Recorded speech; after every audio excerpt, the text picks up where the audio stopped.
안녕하세요. 저는 남편과 결혼 후 너무나도 소중한 동생이 한 명 생긴 여자입니다. 남편과 사이가 너무나도 좋았던 시동생이 저한테도 정말 그 누구와도 바꿀 수 없는 소중한 가족이 되었거든요. 그런데 그런 시동생을 무참히 짓밟고 못 살게 굴었던 사람이 있었다는 걸 알고 도저히 화를 참을 수가 없었습니다. 그때 일을 다시 떠올리니 지금도 분노가 치미는데 한번 차분하게 얘기해 볼 테니 끝까지 잘 들어주셨으면 좋겠습니다. 저는 평범한 집안에서 엄마, 아빠, 오빠, 그리고 저까지 네 식구가 살았습니다. 저보다 3살 많은 저희 오빤 저를 엄청 예뻐했어요. 평소에 제 머리도 빗겨주고 맛있는 게 있으면 꼭 저한테 양보하더라고요. 게다가 제가 감기에 걸렸을 땐 엄마 대신에 오빠가 약을 먹여주기도 했어요. 성혜야, 약을 먹어야 감기가 빨리 나는 거니까 눈 꼭 감고 한번 삼켜봐. 약 잘 먹으면 오빠가 이따가 슈퍼 가서 맛있는 거 사줄게. 오빠 전 사춘기 때도 누구보다도 우애 깊은 남매로 사이좋게 지냈어요. 어쩜 남매들끼리 싸우지도 않고 잘 지내냐면서 동네 분들이 저희 부모님한테 부럽다고 얘기하시는 걸 몇 번 들은 적도 있답니다. 그렇게 행복한 학창 시절을 보냈던 전 대학 졸업 후 평범한 회사에 취업을 하게 되었어요. 그러다가 지인의 소개로 저처럼 일반 회사원인 남자친구를 만나게 되었어요. 남자친구는 말투도 자상하고 항상 절 먼저 배려해주는 사람이었습니다. 그렇게 남자친구와 1년 넘게 만난 후 결혼 약속을 하게 되었고 결혼 허락을 받으러 예비 시댁에 처음 내려가게 되었어요. 예비 시댁은 서울에서 차로 5시간 걸리는 시골에 있었는데 예비 시아버지가 절 보자마자 정말 인자한 미소로 반겨주시더군요. 아유, 우리 아들이 어느새 이렇게 다 커서 장가 간다고 하니까 내가 얼마나 뿌듯한지 몰라요. 우리 아들한테 들었겠지만 우리 애들 어릴 때 애들 엄마가 세상을 떠나는 바람에 나 혼자 농사 지으면서 아들 둘 키우느라 엄청 힘들었거든요. 그런데 예비 시아버지도 참 좋은 분이셨지만 남자친구보다 8살 어린 예비 시동생도 정말 성격이 좋더군요. 딱 보기에도 되게 착하고 영특하게 생긴 모범생 스타일이었는데 쑥스러워하는 표정으로 저한테 이러더라고요. 안녕하세요, 누나. 전 우리 형 동생 강인수라고 해요. 어머, 누나요? 누나라고 하니까 너무 쑥스럽네요. 아, 누나라고 하면 안 되는 거예요? 그럼 뭐라고 불러야 돼요? 어, 아직 결혼하기 전이니까 편하게 누나라고 불러요. 그리고 결혼하고 나서부턴 형수님이라고 부르면 되죠. 아무튼 앞으로 우리 친하게 지내봐요. 이제 우리 가족 되는 거잖아요. 제가 그렇게 말하자 알겠다면서 배시시 웃는 시동생을 보고 참 귀엽다는 생각이 들더라고요. 아직 고등학생이라 그런지 몰라도 뭔가 세상의 때가 묻지 않은 순수한 모습이 너무 보기 좋았어요. 그렇게 전 저희 부모님한테도 허락을 받고 25살에 결혼을 하게 되었습니다. 남편은 워낙 다정한 성격이라 그런지 몰라도 결혼 후에 저희 가족들한테 너무 잘하더라고요. 친정에 갈 때 저희 엄마가 밥을 차려주시면 절대 가만히 있지 않고 꼭 일어나서 밥도 나르고 반찬도 나르곤 했어요. 심지어 설거지까지 자기가 하려고 하더라고요. 그러다가 한 번은 친정에 갔는데 남편이 갑자기 가방에서 뭘 꺼내더니 이렇게 말하더군요. 어머님, 아버님, 제가 지난번에 보니까 두 분 다 발에 굳은 살이 많으시더라고요. 그래서 말인데 제가 오늘 두 분 각질 케어 한번 제대로 해드리겠습니다. 저희 아버지가 농사를 하시느라 발에 굳은 살이 쩍쩍 갈라지셔서 예전부터 제가 자주 해드렸거든요. 남편은 그렇게 말하더니 대야에 물을 받아와 저희 부모님한테 족욕도 시켜드리고 각질 제거기로 각질도 제거시켜드린 다음 보습제까지 발라주더군요. 그때 저희 부모님이 어찌나 남편한테 고마워하셨는지 모릅니다. 그렇게 가정적이고 다정한 남편과 결혼 생활을 한 지 1년쯤 지났을 때 공부를 참 잘했던 저희 시동생이 서울에 있는 대학에 진학을 하게 되었어요. 그런데 시골에서 통학을 할 수가 없으니 서울에서 지낼 곳이 필요하다고 해서 그때부터 저희 집에서 같이 지내기로 했어요. 솔직히 원룸 같은 걸 구해서 혼자 지낼 수도 있었지만 그러면 밥도 잘 못 챙겨 먹을 것 같아 제가 먼저 저희 집에서 같이 지내자고 했습니다. 그런데 시동생과 같이 지내다 보니까 하루하루가 너무 즐겁더라고요. 제가 밥을 해주면 그렇게 특별한 반찬이 아닌데도 정말 맛있게 먹는 거예요. 우와, 형수님, 무슨 나물 반찬 하나도 이렇게 맛있게 하세요? 저 형수님이 해주시는 밥 먹을 때마다 왜 사람들이 그렇게 집밥, 집밥 얘기하는지 알 것 같아요. 만약에 우리 엄마가 살아계셨으면 형수님처럼 이렇게 따뜻한 밥을 차려주셨겠죠? 저는 시동생이 너무 착하고 예뻐서 친구들과 맛있는 것도 사 먹으라고 용돈도 줬습니다. 그런데 시동생은 그 돈을 또 아껴가지고선 가끔씩 집에 올 때 삼겹살을 사오더라고요. 형수님, 우리 오늘 삼겹살 파티예요. 형수님이 삼겹살 좋아하신다길래 제가 많이 드시라고 왕창 사왔어요. 저는 그렇게 시동생이랑 남편이랑 셋이 같이 살면서 아들 하나, 딸 둘을 낳게 되었어요. 시동생은 제가 집안일을 하느라 바쁠 때 저희 애들 기저귀도 갈아주고 애들과도 잘 놀아주기도 하더라고요.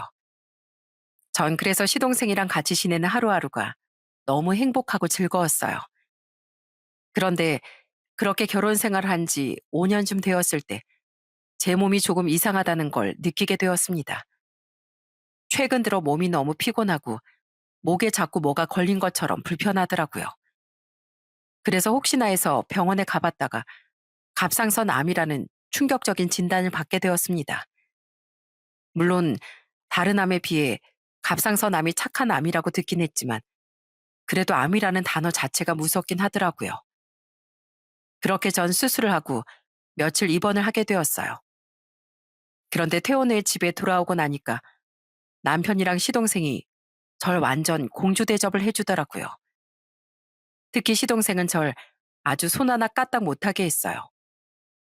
형수님, 제가 인터넷에서 찾아보니까 갑상선암 수술 후에 면역 관리가 중요하대요. 그런데 면역력을 키우려면 잠을 충분히 자야 되는 거 아시죠? 그러니까 집안일은 저한테 다 맡겨주시고 얼른 들어가서 주무세요. 집에 건강한 남자를 둘이나 놔뒀으면 이럴 때 써먹어야죠. 시동생은 제가 장을 보러 마트에 가는 것도 피곤할까봐 자기가 직접 가서 장을 봐오기도 했습니다. 게다가 시도 때도 없이 저한테 심부름할 거 없는지 물어보고 제가 입맛이 없을 땐 죽을 끓여주기도 했어요. 그렇게 시동생이 저한테 극진히 잘해줘서 그런지 저는 수술 후 어느 정도 시간이 지나니까 금방 예전의 일상생활을 되찾을 수 있게 되었습니다. 그런데 시동생은 저한테만 잘해준 게 아니었어요. 저희 남편이 다니던 직장에서 실직을 하게 되었는데 그때 남편이 엄청 힘들어 했거든요. 그때도 시동생이 옆에서 남편한테 많은 힘이 되어주더군요. 형, 만약에 형이 취업이 안 되면 나라도 얼른 취업해서 돈 벌어다 줄게. 그러니까 너무 우울해하지만 말고 주말에 나랑 등산이라도 가자. 원래 사람이 우울할 땐 햇빛도 좀 쐬고 몸을 움직여야 된대.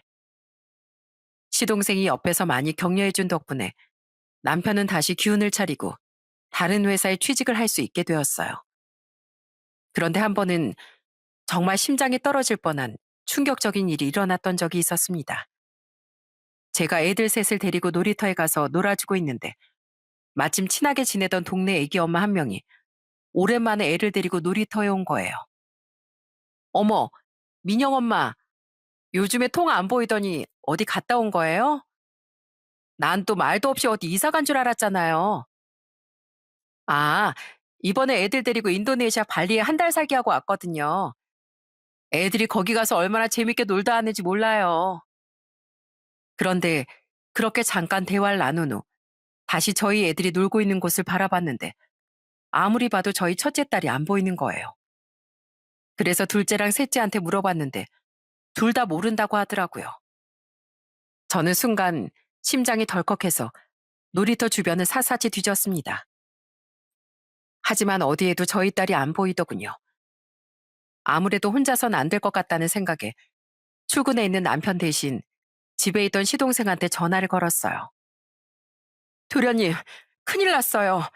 우리 유리가 놀이터에서 놀다가 없어졌어요. 아무리 찾아도 안 보인다고요. 그 전화에 시동생은 바로 집에서 달려 나오더군요. 그러더니 너무 놀라서 허둥지둥 대는 저한테 이렇게 얘기했어요. 형수님, 제가 이쪽으로 가서 찾아볼 테니까 형수님은 저쪽으로 한번 가보세요. 그리고 우리 유리 어떻게든 제가 찾아드릴 테니까 너무 걱정하지 마시고요. 그렇게 저와 시동생은 각자 흩어져서 큰 소리로 저희 딸의 이름을 부르며 찾아다녔습니다. 눈물바람에 정신없이 돌아다니던 그 시간이 얼마나 고통스러웠는지 몰라요. 그런데 한참을 그렇게 찾아다니던 중 시동생한테서 갑자기 전화가 오더군요. 형수님, 유리 찾았어요. 얼른 이쪽으로 와보세요. 전화를 끊고 전 시동생이 말한 곳으로 달려갔습니다. 가보니 그곳은 어느 골목의 구석이었는데 저희 딸이 주인도 없어 보이는 어떤 강아지랑 쭈그려 앉아서 놀고 있더라고요. 엄마, 죄송해요. 아까 놀이터에서 놀다가 이 강아지가 지나가길래 너무 귀여워 보여서 따라왔는데 계속 따라가다 보니까 길을 잃어버렸어요. 아, 내가 진짜 못 살아. 너 엄마가 얼마나 걱정했는 줄 알아? 저는 한참 동안 딸을 끌어안고 울다가 저희 딸을 찾아준 시동생한테 너무 고맙다는 생각이 들더라고요. 그래서 퉁퉁 부은 눈으로 시동생에게 감사 인사를 했습니다. 도련님, 정말 고마워요. 도련님 아니었으면 우리 유리 못 찾았을지도 몰라요. 도련님이 나랑 우리 유리 살려준 거라고요. 아니에요, 형수님. 우리 유린 저한테도 사랑하는 조카인데 당연히 제가 발벗고 나서서 찾아야죠. 그래도 어디 이상한 데 안 가고 여기 구석에서 놀고 있었으니까 얼마나 다행이에요. 퇴근 후에 이 사실을 알게 된 저희 남편도 시동생 덕분에 찾은 걸 정말 고맙게 생각하더라고요. 시동생은 정말 저한테는 소중한 동생이자 고마운 은인이었습니다. 그런데 시동생은 오히려 저한테도 고마워하더라고요. 같이 시댁에 가면 꼭 시동생이 시아버지한테 제 자랑을 엄청 많이 하는 거예요. 아버지, 우리 형수님이 저한테 얼마나 잘해주는 줄 아세요? 아마 우리 형수님 같은 여자 대한민국에 몇 명 없을걸요? 전 솔직히 우리 형보다 형수님이 더 좋아요. 그런데 시동생이 그렇게 말하자 옆에서 남편이 깔깔 웃으며 이렇게 말하더군요. 뭐야, 듣다 보니까 괜히 질투나는데? 인수 너, 어릴 때부터 내가 얼마나 잘해줬는데 어떻게 나보다 네 형수가 좋다고 할 수가 있어? 그럼 좋은데 좋다고 하지 뭐라고 해. 난 나중에 꼭 우리 형수님 같은 여자랑 결혼할 거야. 그런 여자가 이 세상에 또 있을진 모르겠지만 말이야. 시동생은 취업 준비를 하면서도 아르바이트를 하며 생활비를 보태줬습니다.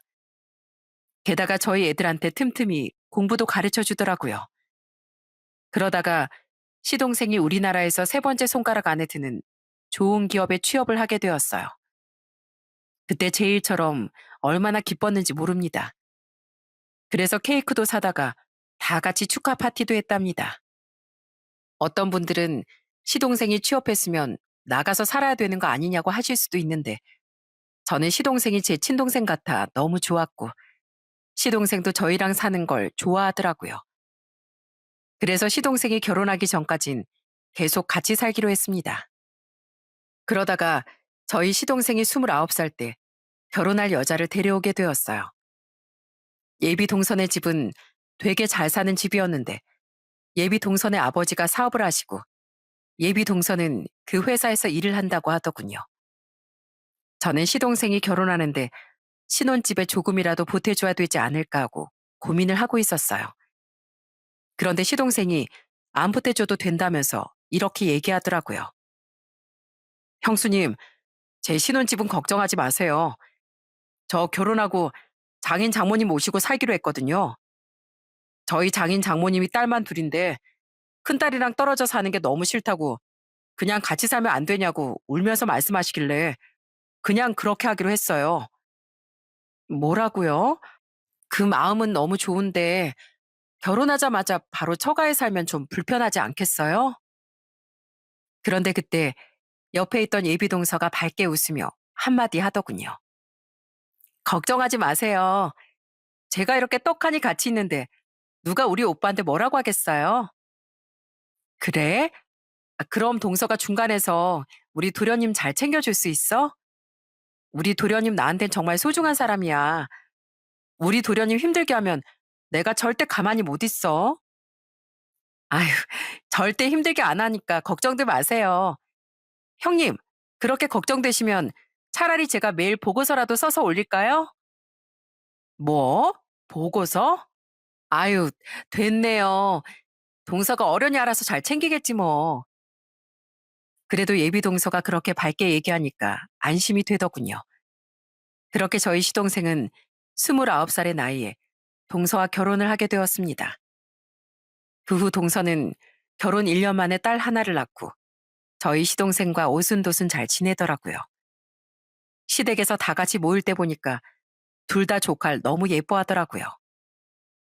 여보, 우리 장미는 내가 놀아줄 거라니까. 당신은 오랜만에 아버님 댁에 왔으니까 좀 가만히 앉아서 쉬어. 싫어. 내가 아빠인데 당연히 우리 장미랑 내가 놀아줘야지. 장미야, 아빠가 비행기 태워줄게. 엄마보다 아빠가 태워주는 게 더 재밌는 거 알지? 동서는 부잣집 딸인데도 잘난 척을 하거나 거만하게 행동하지 않았어요.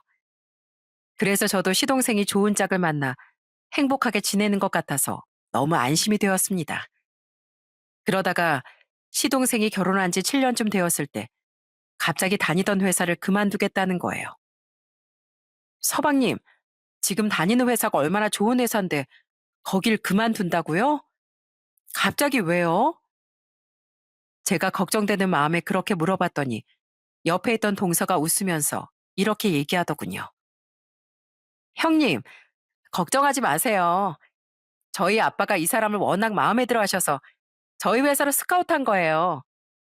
아빠가 나중에 이 사람한테 회사도 물려준다면서 지금부터라도 일 배우라고 하시더라고요.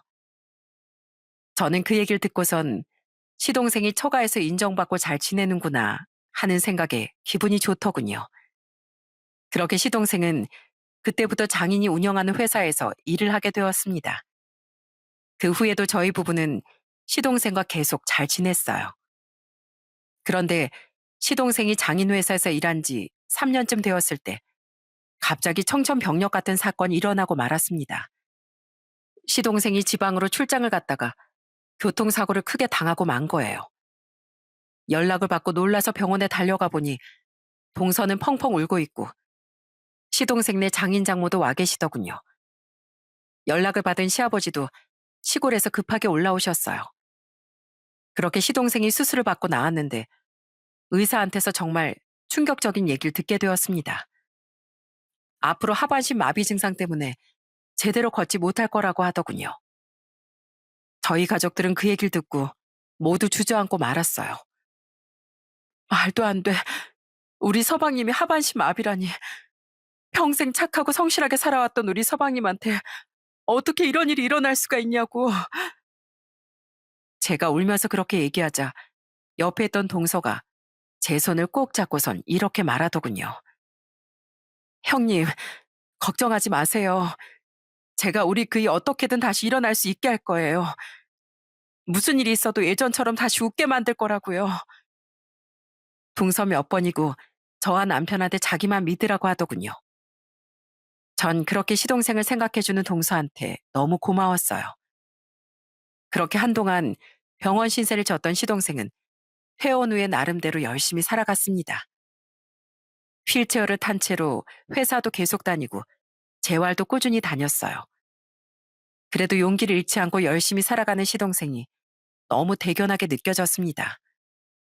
그런데 몸이 불편해지니 사는 게 힘들어서 그랬을까요?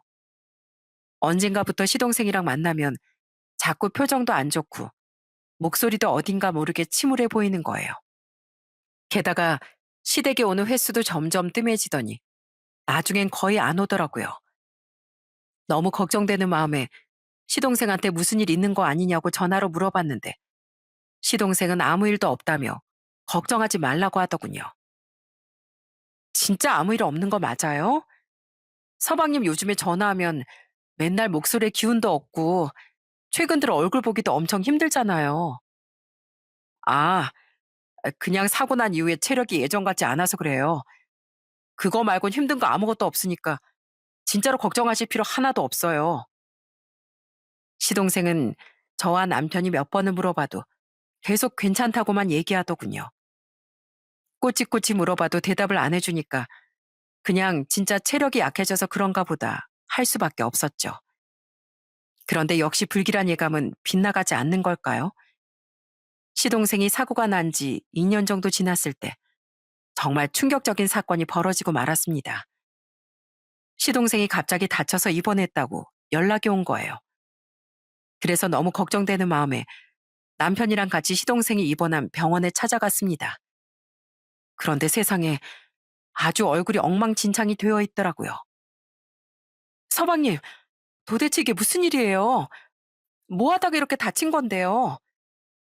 아, 그게 집에 있다가 휠체어에서 갑자기 굴러 떨어졌거든요. 갑자기 휠체어에서 왜 굴러 떨어져요? 그러고 보니 동서도 전화를 안 받던데 진짜로 무슨 일 있는 거 아니에요? 도대체 정확히 무슨 일이 있었던 거냐고요. 제가 그렇게 추궁하자 시동생이 갑자기 눈물을 뚝뚝 흘리면서 저와 남편한테 정말 믿을 수 없는 이야기를 하기 시작하더군요. 시동생의 입에서 나온 첫 마디는 바로 이거였습니다. 형수님, 저요. 사실 장모한테 맞고 살아요. 오늘 이렇게 된 것도 다 저희 장모 때문이라고요. 알고 보니까 시동생이 다리를 다친 이후부터 시동생의 장모가 시동생을 대하는 태도가 점점 달라졌다고 합니다. 처음엔 안쓰러워하더니 조금 시간이 지나니까 시동생이 휠체어를 타고 지나갈 때마다 한숨을 푹푹 쉬고 째려봤다는 거예요.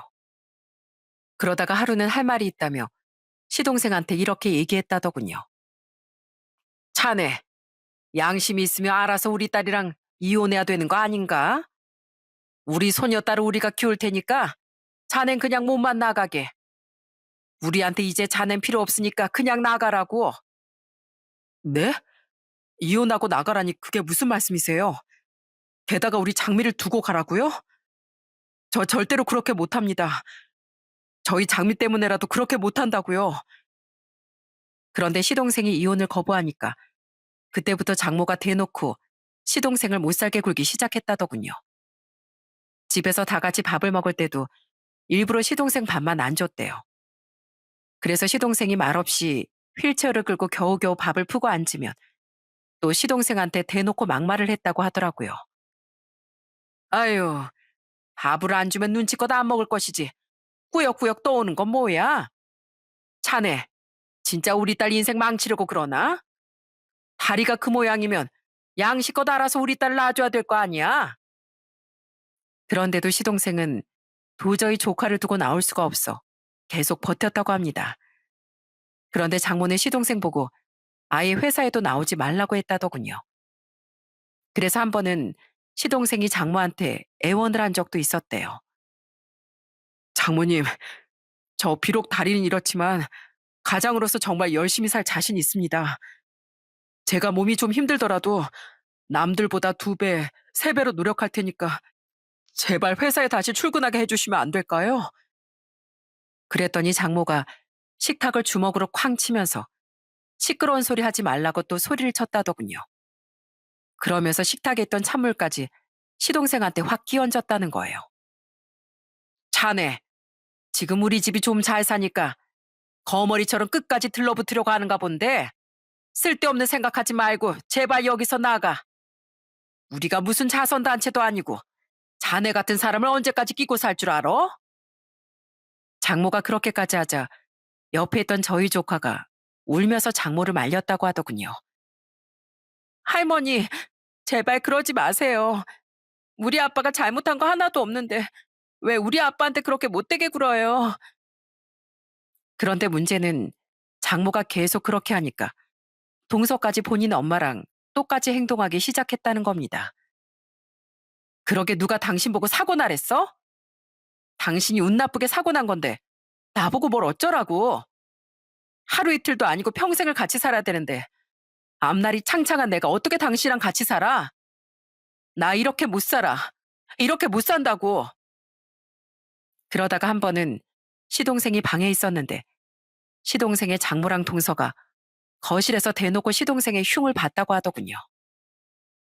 아유, 도대체 저놈은 언제까지 저렇게 눌러 앉아 있으려나 몰라.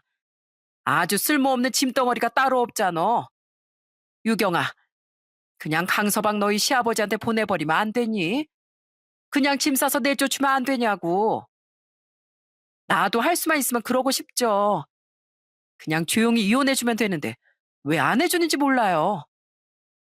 방 안에서 그 얘기를 듣고 있던 시동생은 너무 화가 나서 거실로 나가 장모랑 동서한테 화를 냈다고 합니다. 다들 진짜 너무하신 거 아니세요? 제가 재활 열심히 해서 꼭 일어서겠다고 했잖아요. 다리가 불편해도 열심히 일해 보겠다고 했잖아요. 그러니까 절 무시하지만 마시고 한 번만 믿어주시면 안 되는 거예요? 참나, 믿어주긴 뭘 믿어줘? 몸이 그 모양이 됐으면 알아서 우리 딸 인생에서 꺼져줄 것이지. 언제까지 그렇게 지저분하게 들러붙어 있을 거냐고. 제가 들러붙어 있는 게 그렇게 싫으십니까?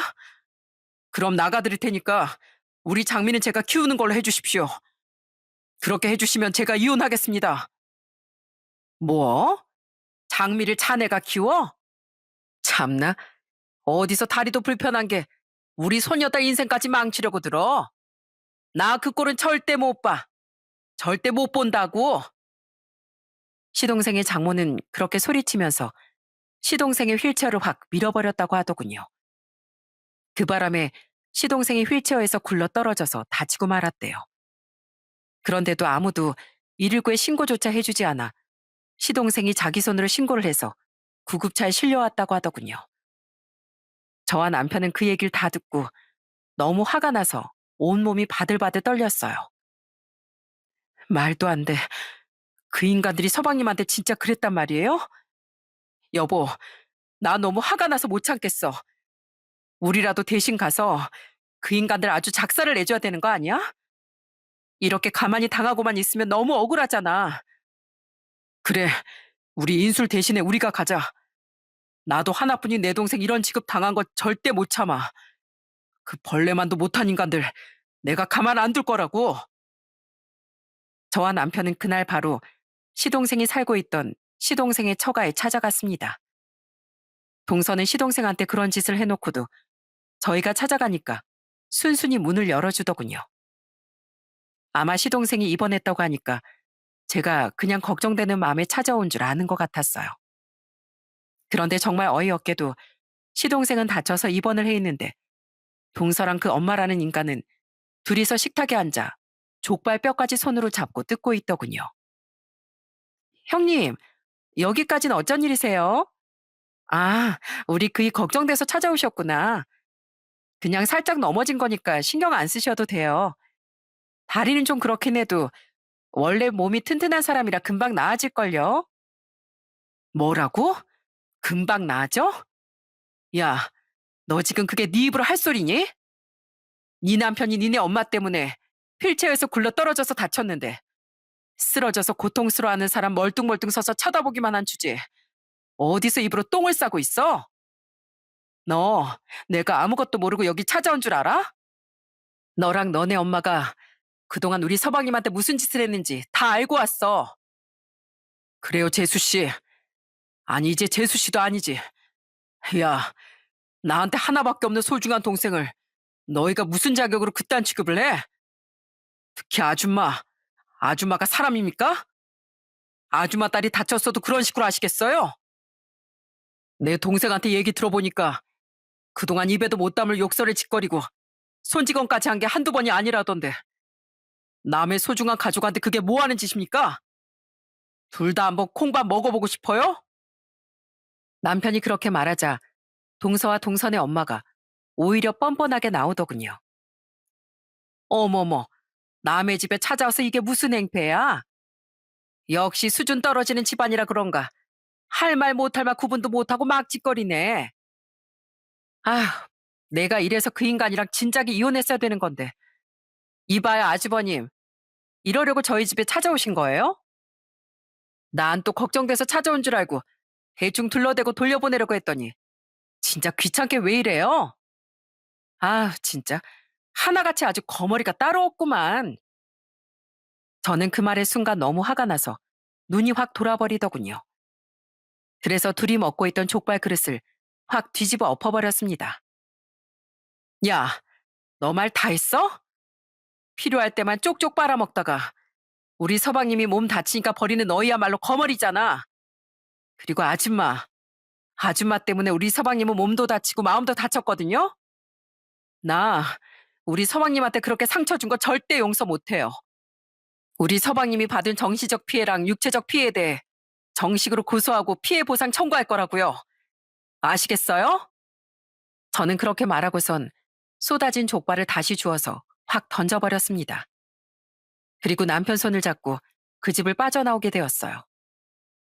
그리고 진짜로 시동생의 장모를 고소하게 되었습니다. 그리고 틈날 때마다 시동생이 입원한 병원을 찾아갔죠. 그래도 저희가 자주 찾아가니까 시동생의 표정이 한결 편안해지더라고요. 그런데 하루는 또 남편이랑 같이 시동생의 병문안을 가 있었는데 갑자기 병실에 어떤 사람이 한 명 찾아왔습니다. 그 사람은 바로 시동생의 장인이었어요. 시동생한테 얘기를 들어보니까 그래도 장인은 장모랑 동서가 그렇게 할 때마다 시동생 편을 들어줬다고 하더군요. 시동생의 장인은 시동생을 안쓰러운 눈길로 쳐다보더니 진지한 목소리로 이렇게 얘기하기 시작하더라고요. 자네, 그동안 많이 힘들었지? 나도 솔직히 옆에서 지켜보면서 너무하다는 생각이 들 때가 참 많았다네. 근데 자네도 알지? 내가 자네를 엄청 좋아하고 믿음직스러워했다는 거. 그래서 내가 자네를 우리 회사로 불러서 일도 가르치고 회사도 물려주려고 했었던 거야. 근데 자네도 지금 딸을 키우고 있어서 알겠지만 내가 아무리 자네를 좋아한다고 해도 나한텐 자네보단 우리 딸이 더 소중하네. 그래서 말인데 그냥 우리 딸이랑 깔끔하게 이혼해 주게. 물론 우리 딸이 100번 1000번 잘못했지만 그래도 우리 딸 인생도 있지 않은가. 나도 애비로서 이런 말을 할 수밖에 없는 거 자네가 이해해 줬으면 좋겠네. 그 마음은 저도 이해합니다. 하지만 저 이대로는 이혼 못해요. 그러니까 정체가 이혼하길 원하시면 저희 장미 제가 키우게 해주십시오. 그래, 그렇게 해주겠네. 안 그래도 내가 어제 장미랑 얘기를 해보니까 장미가 자네하고 같이 살고 싶다고 하더라고. 그런데 자네도 몸이 불편하니 혼자서 딸 키우면서 살긴 힘들 거 아닌가. 그래서 내가 자네가 그동안 고통받았던 것에 대한 위자료도 줄 겸 자네랑 우리 장미랑 둘이서 살 수 있는 기반은 마련해 주려고 하네. 그러니까 서로 더 이상 감정싸움 하지 말고 이쯤에서 끝내는 게 어떻겠는가. 그나저나 내가 괜히 자네를 우리 회사로 불러서 이런 일이 생긴 것 같아 너무 미안하네. 자네한테 정말로 할 말이 없어. 시동생의 장인은 눈물까지 흘리면서 그렇게 말하더군요. 장인의 진심 어린 사과를 듣고 시동생도 눈물을 펑펑 흘렸어요. 비록 자기 딸 편을 들긴 했지만 그래도 생각은 있는 분인 것 같더라고요. 그렇게 시동생은 장인한테 앞으로 조카를 키우면서 살 수 있을 만큼 금전적으로 도움을 받고 이혼을 하게 되었습니다. 조카 때문에 이혼도 못하고 그 모진 세월을 겪으면서 살았는데 이젠 이혼하고도 조카랑 같이 살 수 있다고 하니까 제가 다 다행이라는 생각이 들더군요. 그런데 시동생이 조카를 데려오긴 했지만 키우는 게 문제였어요. 시동생이 아무리 노력을 한다고 해도 일단 몸이 불편하니까 쉽지 않을 것 같았거든요. 그래서 제가 남편한테 먼저 이렇게 얘기했습니다. 여보, 우리 그냥 서방님이랑 조카랑 다 같이 사는 거 어때? 우리 어차피 서방님이랑 9년이나 같이 살았는데 앞으로도 못 살 거 없잖아. 그리고 서방님 혼자 조카 키우려면 힘들 텐데 내가 옆에서 도와주면 더 좋을 것 같아서. 여보, 그게 정말이야? 정말 우리 인수랑 같이 살아도 돼? 그럼 당연히 되지. 나 서방님이랑 같이 살 때 되게 즐거워했었던 거 당신도 알잖아.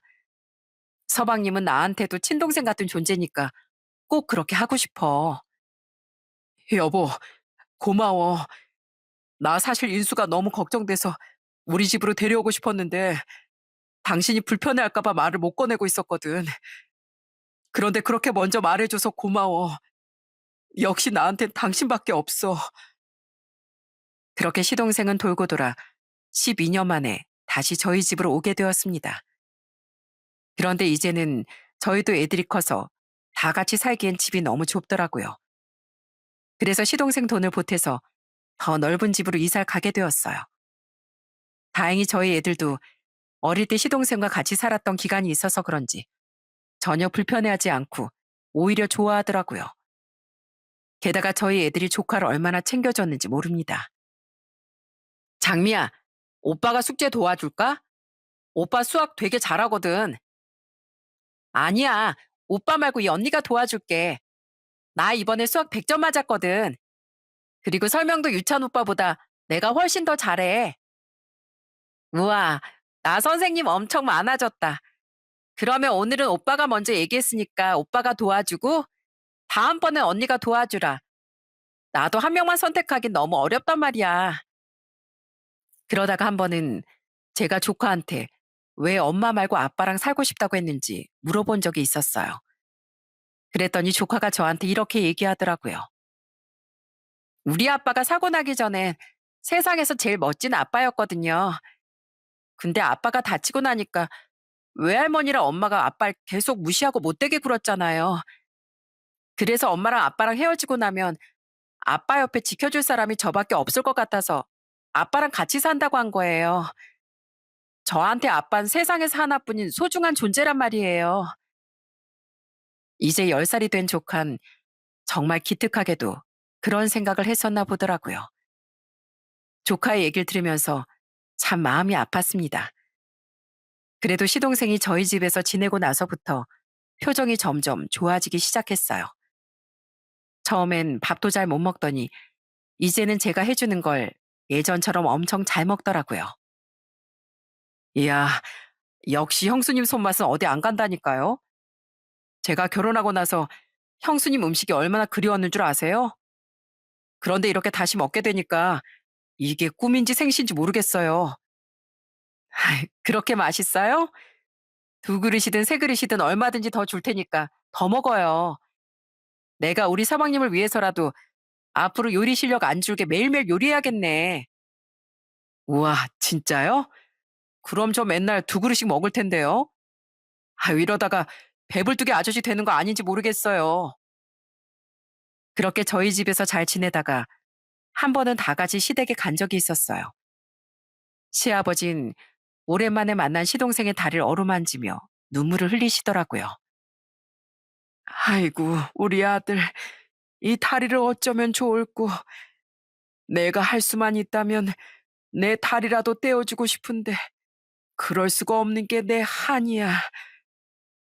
사실 저희 시아버진 시동생이 전 처가에서 그런 일을 당했다는 걸 자세히는 모르고 계십니다. 안 그래도 아들이 다리가 그렇게 되어서 마음 아파하실 텐데 아들이 그런 일까지 당했다는 걸 알게 되시면 쓰러지실까봐 걱정이 돼서 자세히 말씀을 안 드렸거든요. 그래서 그냥 전 동서와 성격 차이로 이혼한 줄 아시는데 아들이 다리까지 다친 마당에 이혼까지 했다고 하니까 엄청 속상해 하시는 것 같더라고요. 그래서 전 시아버지를 안심시켜드리기 위해 밝게 웃으면서 이렇게 얘기했습니다. 아버님, 걱정하지 마세요.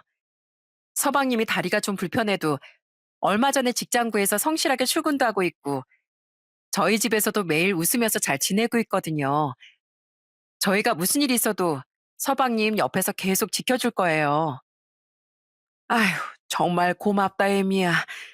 내가 시골에 살아서 우리 아들을 제대로 챙겨줄 수도 없는데 네가 이렇게 나서서 우리 아들을 지켜준다고 하니까 내가 참 마음이 놓이는구나. 네가 없었으면 아마 난 걱정돼서 한숨도 못 잤을 거야. 그렇게 말씀하시는 시아버지 얼굴이 예전보다 수척해지신 것 같아 마음이 아프더군요. 저 때문에 안심한다곤 하셨지만 그래도 매일매일 아들 걱정에 잠을 이루기 힘드실 거예요. 저 같아도 제 자식이 다쳐서 걷지 못한다고 하면 잠도 못 자고 너무 힘들 것 같거든요. 그래서 전 시아버지가 조금 더 안심하실 수 있게끔 시동생한테 더 잘해줘야겠다고 생각했습니다. 그런데 그렇게 잘 지내던 중 한 가지 문제가 있었어요. 면접 교섭권이 있는 전 동서가 저희 조카를 만나고 싶어 했는데 조카가 계속 안 만나겠다고 하는 거예요. 그래서 한 번은 조카한테 왜 그렇게 엄마를 만나기 싫어하냐고 물어본 적이 있었습니다. 그랬더니 조카가 잠깐 망설이다가 저한테 속마음을 털어놓더군요. 큰엄마, 저는요, 저희 엄마가 너무 싫어요. 우리 아빠처럼 착한 사람을 그렇게 무시하고 못 살게 굴었잖아요. 저 솔직히 지금도 가끔씩 엄마가 그랬던 거 생각하면 너무 화가 나거든요. 그래서 그럴 때마다 어디 말하기도 힘들어서 일기장에다가 일기를 적곤 했어요. 그렇게라도 안 하면 도저히 제 화난 마음을 참기 힘들 것 같아서요. 조카는 그렇게 말하더니 자기가 여태까지 썼던 일기를 저한테 가져와 조심스레 보여주더라고요. 그런데 그 내용은 정말 충격적이었습니다. 난 세상에서 우리 엄마가 제일 싫다. 우리 엄만 착한 사람인 줄 알았는데 알고 보니까 세상에서 제일 무서운 악마 같은 사람이었다. 우리 아빠만큼 착한 사람이 없는데 왜 엄마는 아빠한테 그렇게 못되게 구는 걸까? 난 아빠한테 그렇게 하는 엄마가 너무 밉다. 다시는 엄마라고 부르고 싶지도 않고 얼굴을 보고 싶지도 않다. 저는 조카가 전 동서를 그렇게까지 미워하고 있는 줄은 몰랐어요. 그런데 조카가 계속 본인을 만나주지 않자 전 동서가 저한테 전화를 해서는 제 탓을 하기 시작하더군요. 형님, 도대체 우리 장미가 왜 저랑 안 만난다는 거예요? 형님이 지금 중간에서 저랑 장미를 못 만나게 막고 있는 거죠? 야, 내가 언제 네 딸을 못 만나게 했니? 네 딸이 널 만나기 싫다잖아. 싫다는 애를 어떻게 억지로 엄마한테 가라고 하니? 거짓말하지 마세요. 우리 장미는 절대 그럴 일 없거든요. 이거 다 형님이 지어내는 얘기잖아요. 내가 지어내기 뭘 지어내? 그렇게 못 믿겠으면 내가 증거 사진 보여줘? 야, 너 딱 기다려. 내가 사진 하나 보내줄 테니까 그거 보고도 거짓말이란 소리가 나오는지 한번 기다려 보라고. 저는 그렇게 말하고선 조카의 일기장을 사진으로 찍어서 전 동서한테 보내줬습니다. 그러자 그 사진을 본 전 동서가 엄청 충격을 받았는지 덜덜 떨리는 목소리로 이러더군요. 뭐야, 이거 진짜 우리 장미가 쓴 거예요?